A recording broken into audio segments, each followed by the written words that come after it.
Well, good morning, everyone. I want to begin by really welcoming the committee members that are here. They're not sitting behind me right now, but they're going to be in the audience. I want to welcome the audience here in Birmingham. Welcome, really, the web audience. And for those of you who are attending this meeting here in person, we had over 60 people register to attend this webcast. It's pretty impressive for something that was really announced a couple of weeks ago. I was in Singapore. I already had a person asked to attend there, so we should have some members of the international community who will be watching these meetings, which is pretty exciting. To have some people who normally couldn't afford to fly here get a chance to see the meetings. So I want to welcome them. I've heard at least some discussions by one of our staff members that a professor heard about this and is potentially looking at giving his students some exposure to these types of meetings. So you never know what happens when you put something up live on the web. And so I think it's a really exciting opportunity to take a look at this. We'll be asking for your feedback from what you think about these types of webcasts. It's a real exciting opportunity. The schedule for today, I'll be talking here for about an hour about the environmental programs and some of the expansion that we're having. We'll follow that by a brief question and answer session. After that, we need to take probably a 15-20 minute break so that we can get some audio-visual adjustments to get prepared for the Evaluation Committee meeting, which is going to begin at 10 a.m. Now, at that point, the chairman of the committee is going to go over the various rules and procedures, so we're not going to get into that level of detail right now. But what you can expect, particularly if you're listening on the webcast, is that basically from 8 to 10 a.m. Central Time, we'll be working on the Environmental Committee, and then from 10 until the end of the evening, whenever the agenda is finished, we'll be working with the Evaluation Committee. Now, they take breaks at various times, and the chairman will go over that as to what those procedures will be. So with that, I'll kick into my presentation. I will ask, though, before I get going, I'm going to be announcing some new rules of procedure for the Environmental Committee, and I've got those on the back table. So those of you who are interested and want to take a look at that, you're free to go get a copy. I also have some business cards back there if you want that contact information. For those of you who are listening on the web, our plan is to have a link.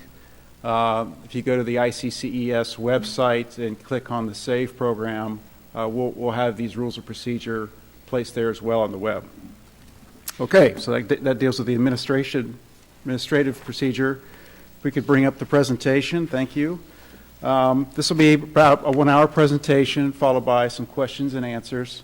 Again, I want to just really, in today's presentation, go over the formation and history of the program, the formation of the Environmental Committee, and really talk to you about, with some of the new codes that are coming out like the IGCC, is which codes are going to be involved in which committee. So as we form more committees at ICC-ES, some of you might want to know, well, what's being covered in which committee, and how am I going to cover that? I'll go over the committee rules and procedures, and talk to you afterwards about some of the new criteria that are under development. With the IGCC coming out, there are some provisions within the IGCC, materials section that people have had some questions about how do materials comply with that. What are manufacturers expected to show for compliance? What do code officials need to see? So I'll bring a little bit more color to that. And I'll talk to you about how we're partnering with some other organizations really to help connect your ICC-ES reports and getting as much mileage as possible out of that. Okay, so really, just take a brief moment. Some of you don't know much about the SAVE program. It began in October of 2008, and initially, because we are a technical assessment organization, we pretty much stuck to doing compliance to single attributes, and I'll show those attributes here in a second, but typically it'd be something for like recycled content, VOC emissions. We really wanted to keep it focused on products and on attributes which could actually be verified, because as you know, a lot of green building depends on how the product is used, and there's more things that need to be verified in the field, and particularly with manufacturers who verify their attributes ahead of time. So After we established those criteria, there was a continued explosion, if you will, of green building standards. And those of you who have been tracking it, there are just almost a dozen out there, major ones, plus the local ones. And it's really been a struggle for manufacturers to keep up with that. So what we did is we started looking at product compliance to those standards. So manufacturers would come to us and say, well, I want to show how the different products within my portfolio comply with those individual sections of those individual standards. So we started to have companies like Weyerhaeuser and Boise Cascade and coming to us, and then we would develop these tables that would basically say for the ICC 700, here's how the various sections comply for lumber and panels and software, et cetera.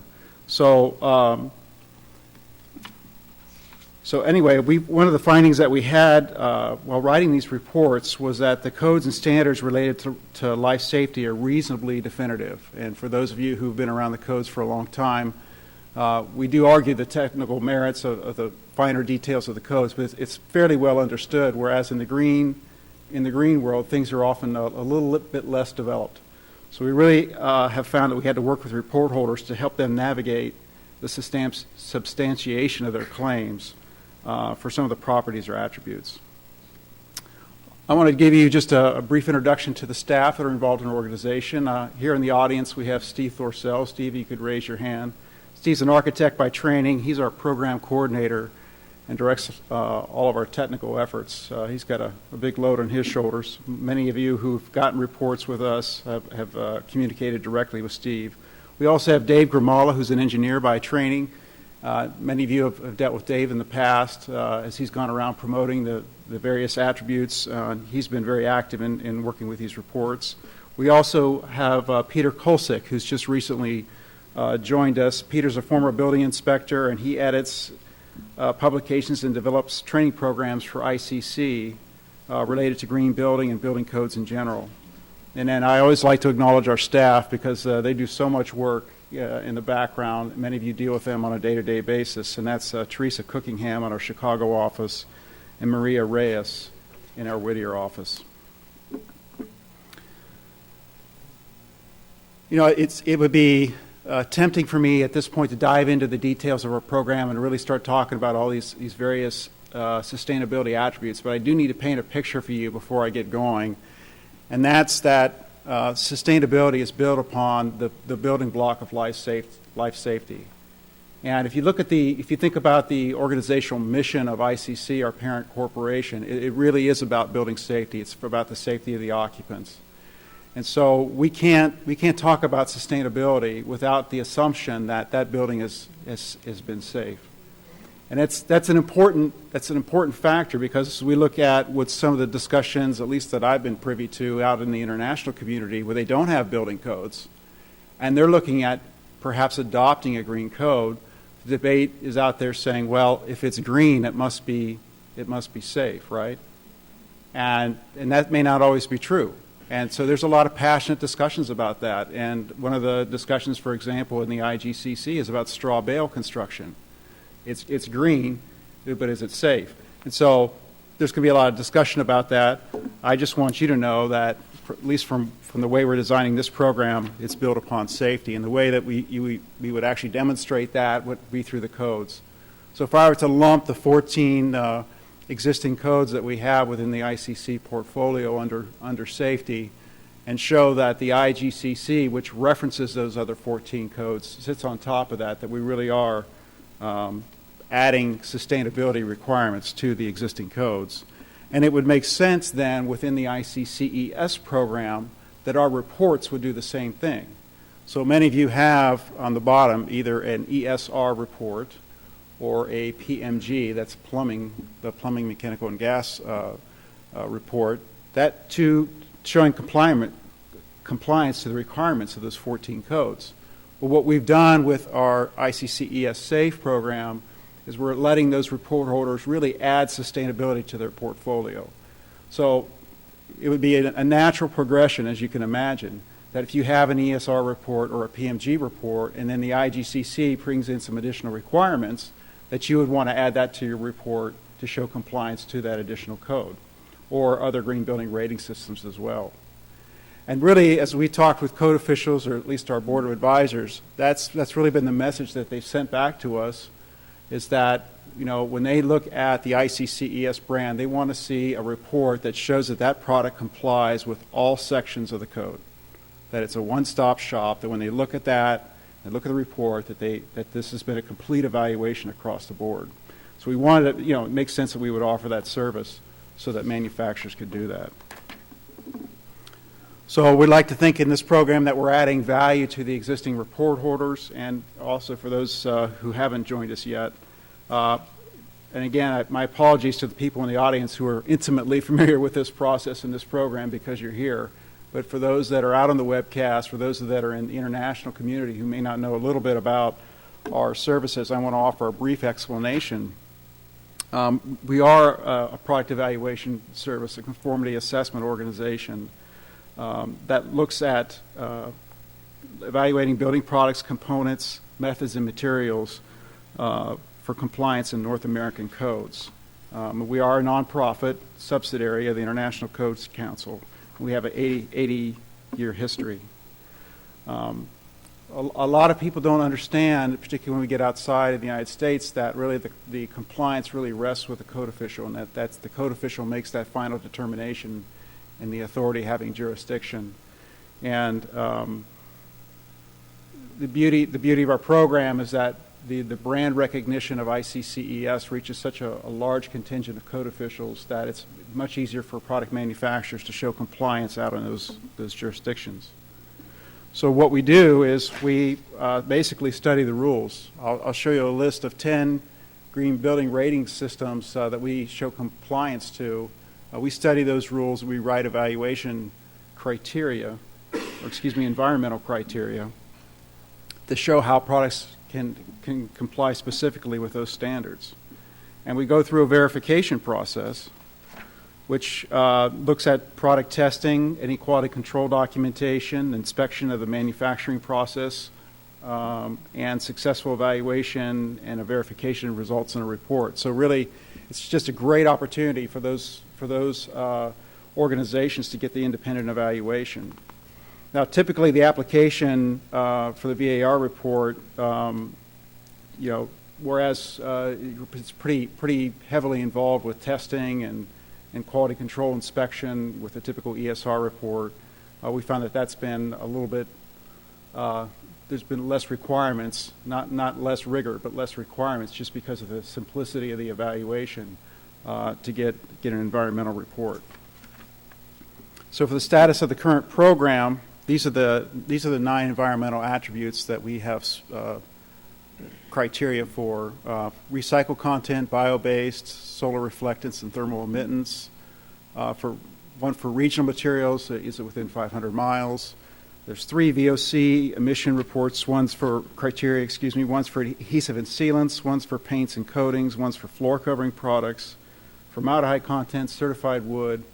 And I'll be announcing here in a little bit some more criteria that we're putting together for the IGCC. Now, the advantage of this, of getting, let's say, an individual attribute, is that manufacturers can demonstrate this independent assessment and really in compliance with the Federal Trade Commission guidelines.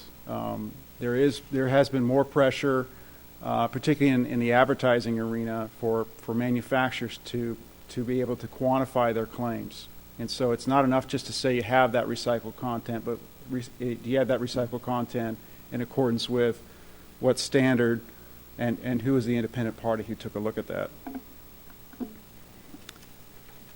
Another thing that we've been doing within the program is, for those of you who have been involved in the SAFE program, as you know, we have evaluation guidelines. We call them EGs. We're going to be changing that name shortly to environmental criteria. And the reason that we did this is to avoid confusion between the committees, because we knew that within the evaluation committee, they're developing acceptance criteria, AC. And within the environmental committee, we're going to have environmental criteria, which would be EC. So we thought that might be a little bit easier terminology for you to relate to. So these are the 10 green buildings rating systems and codes that we show compliance to. As you can see, I'm not going to read all these. It's a pretty extensive portfolio. And you can imagine the struggle that manufacturers have trying to keep abreast of those 10. I didn't have a chance to do this, but I wanted to add up the cost of just buying those. Buying those 10 documents. It's probably half the cost of a VAR report. But, that's our job, is to understand those. And what we do in a compliance, you can't read this slide. All I just want to do is point out on the left-hand side, we look at one standard. In this case, this is for one of our product manufacturers. In this case, it was ICC 700. There were various sections down the left-hand side. You can see the rows there, sections of that standard. And then on the top right-hand side for products, this is that manufacturer's group of products. In this case, it was a wood products manufacturer, and they had lumber and panels and other things. So different products comply to different sections of those standards. And what this does is it goes through on every single product and tells people exactly where it complies. And for those things which you can actually verify, for example, VOC emissions and some of the other criteria that I just mentioned, we have a black circle that says, okay, that's been pre-qualified, if you will, verified. And then there are going to be other sections where we would say that the manufacturer is eligible for credit. A good case would be, for example, with lumber. If it's 16 on center, it's not green. If it's 24 on center, it's magically green. So that's a case where a product is eligible. So we go through that analysis and through every section of these 10 standards and show where these products comply. So that there's a huge advantage to that. One is that you have access to the information without having to memorize the details. I mean, how many of you have someone in your organization that knows all this information? Well, how do you replicate that? How do you get that down the chain? And typically, I know this from experience, because when I worked for a manufacturing firm, I was this person. I was the person with all the details. And so I would know all the information about the green standards and where our compliance was. But the problem was the only other person that was interested in my level of detail was completely at the end of the chain. It was the building rater. And so the architects, the engineers, the salespeople, the managers, I mean, everyone that was in the middle of the chain just, to my surprise, just didn't care. They just wanted to know whether or not the product complied. And so this report was great. I was a real champion for this, getting a VAR report when I worked for a manufacturer, because I saw the value in really passing this information down the chain. So there's many manufacturers that are choosing to do this really with their own literature. I mean, that's another option. But that's going to be a problem when we start getting into code officials now verifying this information. So we've seen CalGreen come on. That's a mandatory code. We're now seeing the IGCC come on, ASHRAE 189.1. And now we got that proliferation of code officials out there who are looking for really someone who's recognized, who's done these evaluations. So that's a real advantage through going through that type of a conformity assessment process.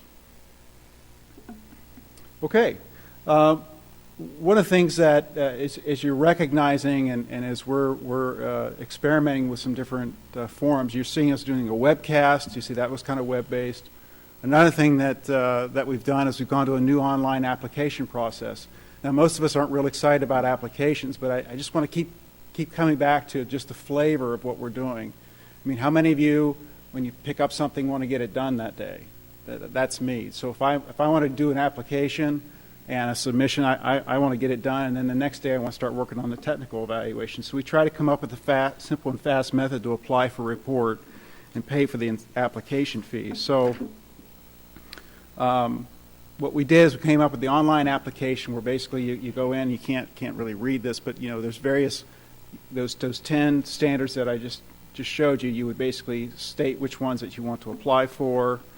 And then at the end of the application, you can actually use a signature, electronic signature, and submit this application online.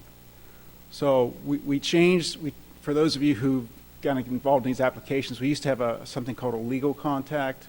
That was meant to be the person who was authorized to put the company under a contract. And so a lot of times there was some confusion, and people sent legal contact to their lawyer, and really what we needed was just really an authorized signatory. So we changed that terminology. This is a great opportunity. If someone is an authorized signatory, they can just sign this electronically and submit it.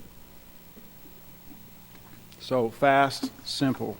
We've also had some people that say, I'd like to pay by credit card. I mean, let's just get this baby done in one day. So there's some contact information for if you'd like to do that. So you can apply online, pay over the phone, same day, avoiding the postal service.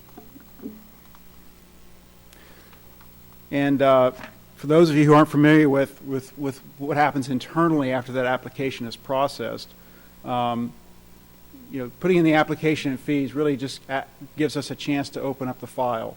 It gives us a place that when your information is submitted to us, that we have a place to store that electronically. It gives us an opportunity to assign the staff to that project.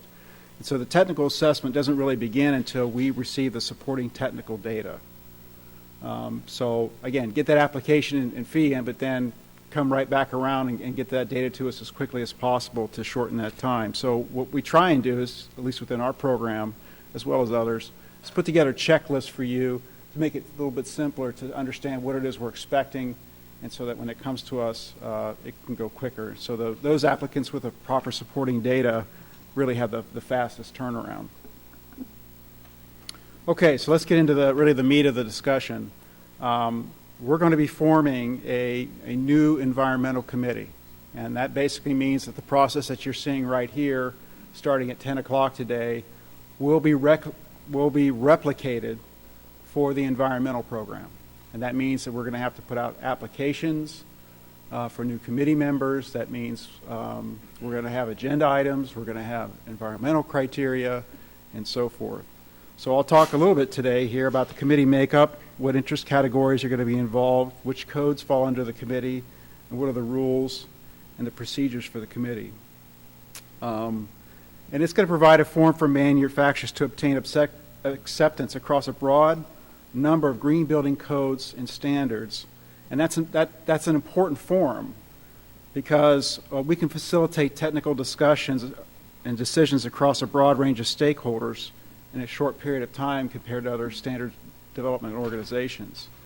And it's hard to cover the bandwidth of green, as you saw by the number of green building standards. Now, let me give some examples of that. If you're trying to show compliance to the green building rating systems or code, the challenge is for manufacturers to gain acceptance by 4 different groups. First, you have to get GBCI, the Green Building Certification Institute, to accept your information for LEED standards, because they administer the LEED certification program. Secondly, you're going to have code officials accept data for documents such as the IGCC, CalGreen, and ASHRAE 189.1. Third, you're going to have the NHB Research Center accept your data for the National Green Building Standard, or ICC 700. And fourth, GBI has to accept your data for building certification in accordance with Green Globes. So that's pretty big bandwidth. Any manufacturer taking that on themselves would be very difficult. So you can see the value of having the forum for people to have those discussions to show product compliance. Well, let's talk about the committee makeup. Now, this is where there's a little bit of diversion from maybe our normal procedures, because when I came on board and I had some exposure to some of the environmental community, it's a little bit different than some of the engineering community that we're accustomed to seeing. And I felt with the broad range of topics that were involved with the green building, I looked at the makeup of the IGCC, and I felt that we really needed to maybe not adopt, but really extract from some of the ICC, our parent organization, rules of procedure for their committees. And in their committees, they have, and I'll go over this, the basic requirement is there would be a minimum of 33% code officials. Now, that doesn't mean that that's what we're locked into. We are locked into the minimum. We can certainly have 100% code officials if we desire. But in terms of the actual rules of procedure, that's why if you want to go get a copy of those in the back of the room, you can do that. And really, it kind of follows the intent of really what is in our ICC CP number 7, when they talk about committee composition. This is really our intent, is that we're committed to the principles of balance and flexibility, allowing the use of different methodologies to meet the different needs of subject areas when determining the composition of committees. And so you think about what's involved in green, from energy efficiency to whole building LCA to VOC emissions. It's a pretty massive bandwidth. And when I looked at least at the makeup of the committee with IGCC, they broke it into 2 different tracks. And even on the makeup of their committees, it wasn't 100% code official. So I really felt that we needed to look at this with the rules of procedure. So that's going to basically have us, when people are applying for the committee, they'll be categorized into the different interest categories. Again, these are categories that you've seen before, those of you who have been involved in the ICC committees. So you can take a look at that. Let's talk a little bit about how we're going to segment these different codes under each committee. Again, I apologize for the font size in this, but I had to pack a lot of information into this slide. The evaluation committee, which is kind of there's 3 different silos here, I should say. Let's start with that. There's the evaluation committee, which is what you're attending here today. That's on the left-hand side. Then there's the PMG committee, which is plumbing, mechanical, and gas, and then the SAVE, which is on the right-hand side, and that's what we're announcing, kind of the 3rd silo. So there's 3 different committees, and most of you are well aware that there's a number of codes that are covered under this evaluation committee. That really remains the same. What we're really adding under the SAVE committee is the IGCC, all of the green building standards. And I want to discuss that we're also going to be taking a look at some of the energy efficiency. Now, we're not trying to upset the apple cart with this, but because we recognize that there are report holders out there, particularly insulation manufacturers, who have existing ESR reports, and we're not going to be changing that. And in fact, I'll be announcing here in a little bit with the EPA Energy Star Seal and Insulate program that actually would be brought underneath this evaluation committee. But we look at the future and where things are going, I think there's going to be a lot of different manufacturers that are going to want to qualify U factors for assemblies.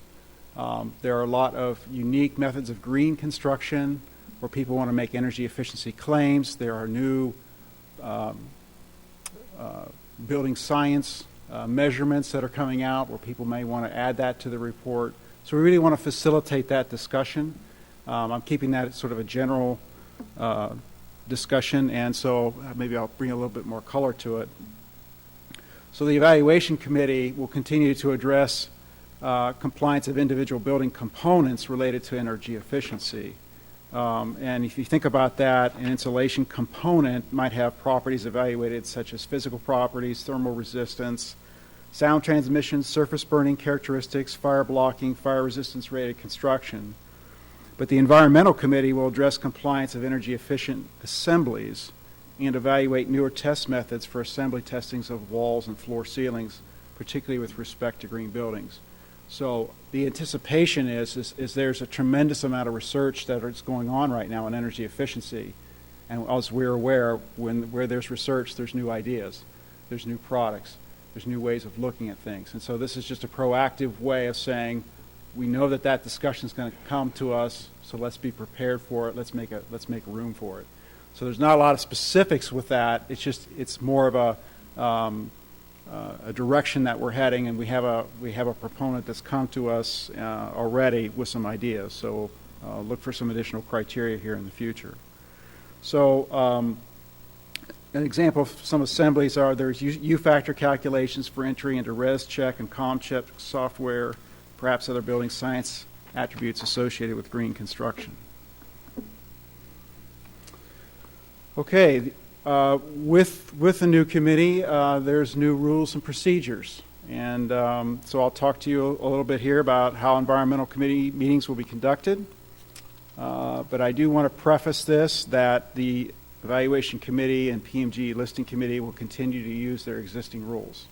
So I'm not making any announcements today that will impact what you're going to do from 10 o'clock on. It's the same. But a lot of these are really some things that I guess I'll take responsibility for it and the blame thereafter to say that I felt like we needed to look at some of the rules that ICC uses in their code hearings. So let's talk about that. So these were derived from CP28, and similar to the code hearings, there'll be time limits. So that's going to kind of rock the world here, I imagine. Whereas in those of you who attended the code hearings, the chairman sets the time, typically 2 minutes, and information is submitted in advance. There's not any technical presentations that are given without any authorization of the chairman. So all the cards are on the table, and really it's about the discussion order where the proponents come up to the floor, give their arguments in support of the proposal. Opponents get up and do the same in terms of their rebuttal, and then each of those has a chance to rebut in support or in opposition. And so that's going to be unique. And I just felt that if we had an open time frame within the Environmental Committee, there might be certain members of the environmental community that would like to speak at length on various topics. And so I felt that the time limits were appropriate. Unlike the code hearings, we won't have floor votes. The committee, when we hand this decision, when we hand the floor, so to speak, over to the committee will make the final determination for where that will go. So the chairman sets a time limit. Any proposed floor modifications to the criteria are decided by the chairman. Again, information submitted in advance of the meeting. So I'm sure you'll have more questions about that. So let's talk about some of the new criteria that we have under development. And again, we want to show how we're supporting the IGCC and some of the emerging topics that are coming out. I do want to qualify for you that I'm going to be somewhat vague when I talk about the criteria, because I don't want to get into a formal discussion or try and show you that we're trying to push the final action hearings one way or another. So we are working very hard to be prepared for the outcome of the hearings in November. And so there's some sections in the materials part of the standard that we need to talk a little bit more about. Here, let's just bring up the slide to give you a better idea. So, for example, Section 503 talks about end-of-life considerations.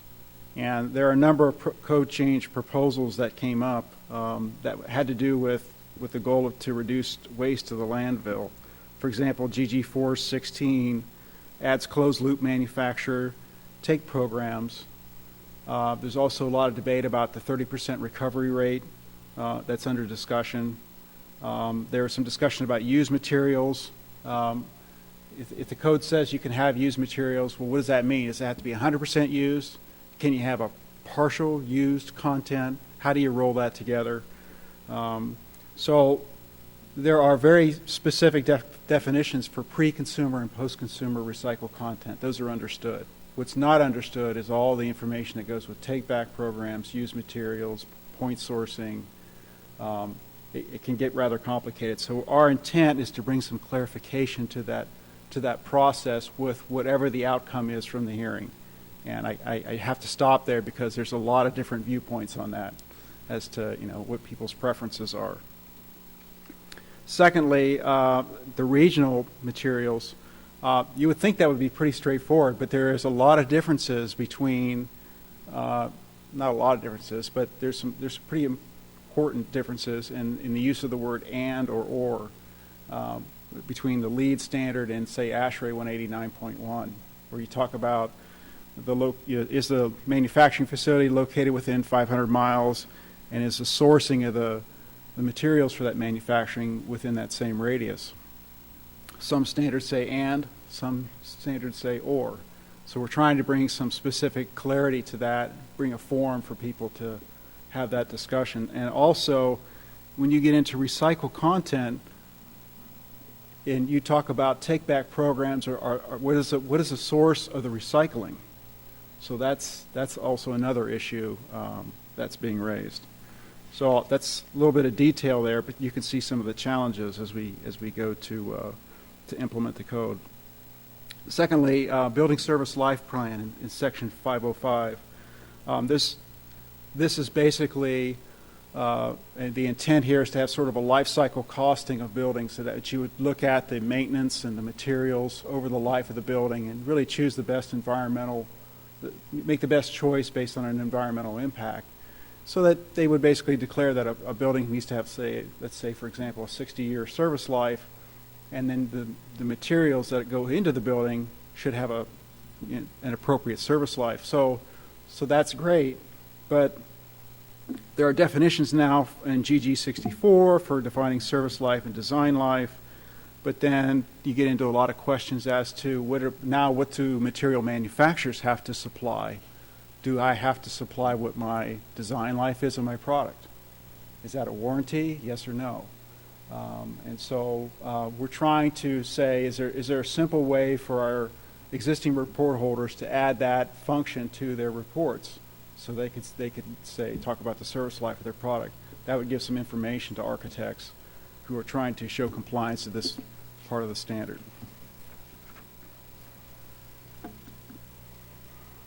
There are other emerging topics, and these are ones where we don't specifically have criteria that we're going to be coming out with shortly, but these are ongoing conversations that I get a lot of questions about. For those of you who aren't familiar with life cycle assessment or environmental product declarations, it's just a soup of acronyms. But an LCA calculates the environmental footprint of a product at each stage of the supply chain to the end of life, or cradle to grave. It looks at the production stage, construction stage, the use stage, and the end of life. And in order to do an environmental product declaration, which really talks about the impact indicators of a product or its environmental footprint, and by indicators I mean things like global warming and greenhouse gases, acidification, eutrophication, ozone depletion, smog depletion. The question has been whether ICC-ES should be involved in issuing EPDs with manufacturers. Do we want it? And to do that, we would need to become a program operator formally. So we've had some questions about that. We've also had discussions about, well, maybe you shouldn't be in that. Maybe you should be more in an oversight role. So how do we make sure that EPDs are being done correctly throughout the industry? So is there a need for compliance assessment of the program operators as a whole? Because there's really no specific requirements for certifying a program operator. Well, what about the software? Has there been any evaluation to that? And maybe if that's okay, it's kind of like garbage in, garbage out. To someone looking at the qualifications of the information that's going into this assessment, and then the code officials or someone who's been given this, there's no a non-standard reporting format. So how do we report that to someone that's meaningful to them? So these are opportunities for us to become involved. And again, if we're a facilitator, if we're someone who brings the stakeholders together and into these decisions, well, that's the role that we're looking at. So that's an emerging topic. The second one that I've already mentioned on energy efficiency, U-factor calculations for assemblies, and again with Energy Star, seal and insulate program, which I'll mention here in a minute. They've required now that manufacturers have to give installation instructions showing how their product is to be installed, how much time needs to be between, let's say, the product, say, spray foam insulation being applied in the field, between that and when does the building occupant safe to re-enter the building. What about penetrations? What about fire protection? So there's a lot of new information that's being required from manufacturers, again, as we get into green construction. And that's just going to be an emerging topic.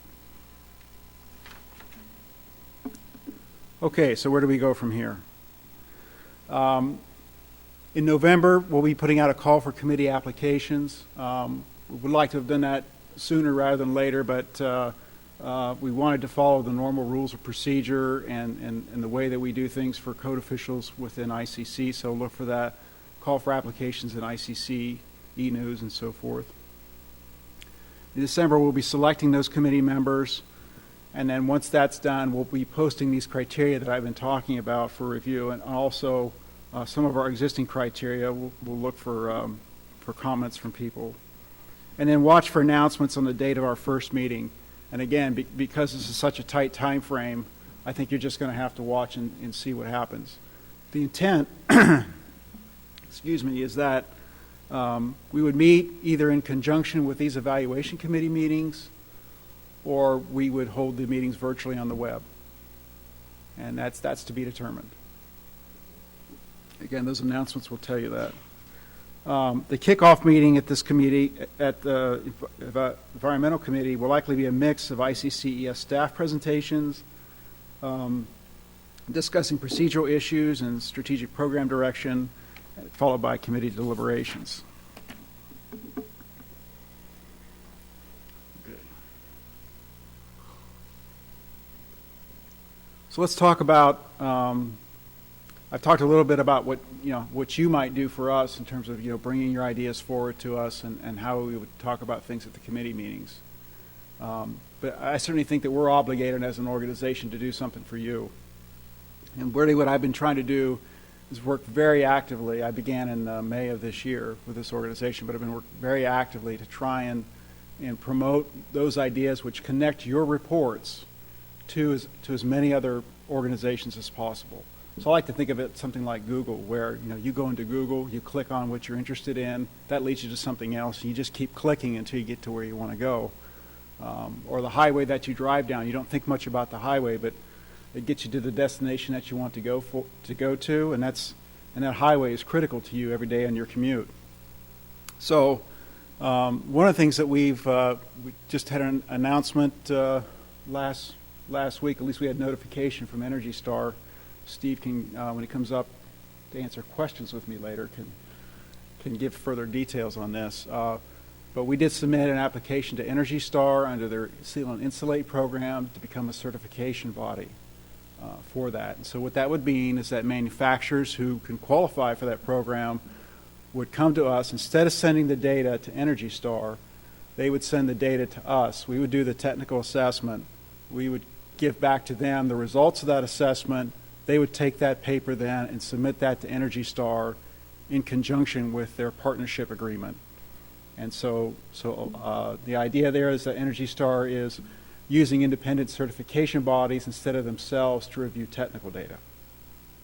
So look for ourselves and others to be making the announcements about becoming certification bodies. But I'm really excited with that because there's a lot of overlap in those programs. Those of you who have existing ESR reports, it would be fairly simple to show compliance to the Energy Star Seal and Insulate program. So again, a few installation instructions, perhaps some additional technical data, but how much farther does that ESR report go through the energy by showing compliance to the Energy Star Seal and Insulate program? Again, the idea here being kind of a one-stop shop. The other is that I'm excited about is the ICC-ES E-codes. And again, if you think of the Google concept, where instead of having just that written code book sitting on your desk, if you were able to go to the computer, do a search onto the code for a particular section of the code, what if your ESR report were to pop up on the right-hand side and your company was right there? And again, you think that, well, someone can do that manually, but everything's going more to a web base. People are getting more and more information that way, and so we're very actively where opportunities exist, and it's something that we can do simply and effectively. We're going to try and get your report referenced there. And so that's a service that's a free service that ESR report holders currently have. Is that when people go into the E-codes premium, your report comes up directly. The other thing I've talked about too as well is with web streaming. Again, This you wouldn't think that allowing people to monitor this from off-site would give that much of an impact, but like I said, we now have students potentially looking at this. Now we have people overseas looking at this. It just gives more and more exposure, more and more opportunities for people. I don't know about you, about how many of your travel budgets have been cut back and how many of you had to make those decisions about what you can and you can't attend. Well, for those that can't afford to come to this particular meeting, having these webcasts can be very valuable to them, not only for education, but being inclusive of a broader audience. It makes it simpler for code officials to see some of the various debates on different topics. So before we would commit to this on a longer term basis, we really do need your feedback. You know, this is sort of a one-time offering, with the idea being is that it depends on what the audience, depends on what our members feel like. You know, is this of value to you? So I would ask that, you know, either you give us an email or talk to some of the staff members in the room. For those of you attending here in Birmingham, you know, if you have some thoughts about that, we'd love to hear it. For those of you on the webcast, it'd be great if you would fill out the survey that you'll be sent shortly after this. So in terms of action items, I always like to do this at the end of a presentation. Okay, what am I supposed to do here? You can download the rules of procedure. Those of you who are here, they're in the back of the room. There's also a sign-up list in the back for the Birmingham attendees if you want to be put on the email list so you can receive future notices about what's happening with our environmental committee meetings. Those of you who signed up for the webcast will automatically be put onto that email distribution list. And then for our webcast attendees, complete the survey. So with that, I'm going to call up Steve Thorsell, and we will entertain some questions. There's our contact information.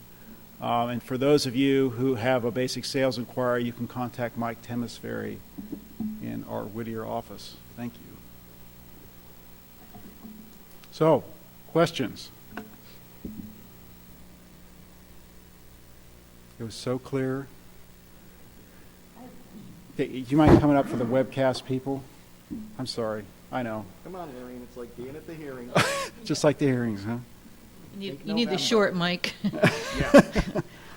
Who is actually monitoring the regulatory requirements from the FTC Green Guides? How are you keeping up with that? Because I know that they've been issued, and then there's obviously interpretations that come from that. Pretty much the same way that the rest of the general public is. We follow what's happening on the FTC website.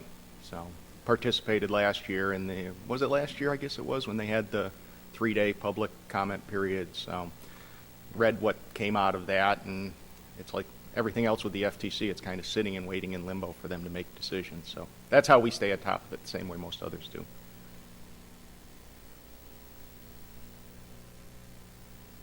I guess just one other thing that Rob had alluded to or mentioned about Energy Star. We did receive formal recognition from EPA's Seal and Insulate program on Friday that we are now a recognized certification body to provide certification reports for the Energy Star Seal and Insulate program.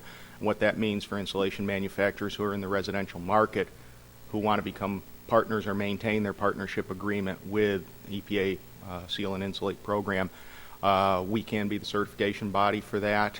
We will be setting up the program where we can provide the specific information above and beyond the code requirements that you already comply with that are particular to the Seal and Insulate program. So if you have questions, let me know. Hey, Steve. Mike Freeman, Independent Wood Scientist. Good to see you again. Good to see you again. It's been again. a long time. Yes, it has. I've got a question about the program. It seems that if we would focus on verifying one single attribute, so let's say one of my clients verifies that, say, 100% of his copper comes from recycled copper sources, and he's got a complete life cycle analysis on that copper, would he be able to then submit that life cycle analysis as either supplemental information or direct information to the new SAVE program to verify that single attribute? Yes. Simple answer to the complicated question. Yes, we would look at that as supplemental information. We're still assessing how we're going to handle with life cycle assessment data. But with regards to like recycled content, yeah, so long as we've got the documentation and we've got the evaluation guideline 101, EG 101, that deals with what the submission information is, which is basically sourcing the raw materials and the source of their raw materials. We would look at the LCA as supplemental to that. And we're hoping to actually expand our program out to be able to recognize LCA. We're still on the horns of the dilemma whether to actually become a peer reviewer or not for that. That remains to be seen, but good question. Thank you. As a secondary follow-up to that, let's say that all the copper in the wood preservative for the treated wood has gone through an LCA process, and it's conformed to EPA LCI guidelines. Mm-hmm. If that product already had an existing ESR and then other accreditations such as Green Guard or Green Proof or the SCS Green Shield, mm-hmm. would that make the application or going through the process quicker or easier, or do we know this yet? Yes, it would make the process quicker. That's the short answer to that. Yes. Has anybody gone through this to look at a time frame yet? Or are you looking for a guinea pig? Actually, we have 2 guinea pigs already in the program. Okay. But if you want to talk to me in more detail, I'll be glad to follow up with you, Mike. Thank you. I didn't know staff was allowed to speak at these. Sorry, Mike Beaton, staff. One of the questions that I had is more an observation, I guess, is that if you start a program, it's a lot easier to coordinate what you're doing with what other people are doing. I think if in the evaluation service side, if we could go back and start at the beginning, we would want to organize ourselves in a way that was coordinated with what other people have set up, other parts of the world. How are you coordinating this program with, say, what they're doing in Europe or what they're doing in Asia? And will there be continuity there? Or are we going to be able to move together, or are we going to have just an American system that works only in the U.S.? I'll let Rob answer that first. Then if you want, I'll give you my take on that. That's a huge challenge. There's no question that Europe is far ahead of us in terms of what's being done. Talking like with CSTB last week, they've got over, in France, they've had over 600 environmental product declarations already in their system. And so, their databases, their product category rules are much further established. The ISO guidelines to doing some of those environmental product declarations require that you have to use existing product category rules. So you would do a search for those, and then you would use that as a template for what you develop. And if you do something different, you have to state why you would do that. So if I were to characterize what's happening in the U.S., I think there's kind of a rush to get the rules done. They want to kind of get the rules locked in for their particular industry, just so that someone else doesn't decide for them. And so we are seeing a lot of industry associations kick that off. So on that side of the green, there is, I think, more, because there's existing ISO standards, there is a little bit more harmonization. On the recycled content, there's differences in terminology, for example, between ASTM and the ISO standards. And so, fortunately, the codes and most of the lead standards are more aligned with the ISO standards, but there are a lot of things where we're kind of developing our own territory, and so we're open to more harmonization with this. And certainly, as we get, it's going to be a function of the proponent, because some proponents that come to us, they just want recycled content, and it's pretty straightforward. Some proponents that come to us are international companies, but they do want harmonization because they're selling in multiple regions. And so I think we have to work with proponents as best we can, and I think with having this environmental committee out with the public testimony, webcasting, we're certainly going to be telling the international community what we're doing, and they have the opportunity to participate. You want to add to that? Or? And I think also, Mike, what you're seeing happen on the sustainability or the environmental side of things is pretty much what we've seen with regular standards for building construction materials. While there's some harmonization, there's not a whole lot of harmonization between, say, the EU countries and the U.S. the rest of North America. So it's kind of that same dysfunctional mix that's going on, and you're seeing a lot of this, gets fought out at the ASTM E60 Sustainability Committee hearings where, people are coming in and they're trying to bring European developed documents such as ISO standards into the North American market, even though ASTM is international. And you're seeing a lot of friction that's occurring in that. So we'll see what happens to work out, but we're willing to reach out to other folks and be able to take the hard work that's been taking place in other areas and be able to try to meld it. A lot of that harmonization isn't going to happen in the context of the IGCC, though. So that's also got to go into it. So it's a complicated answer to a complicated question.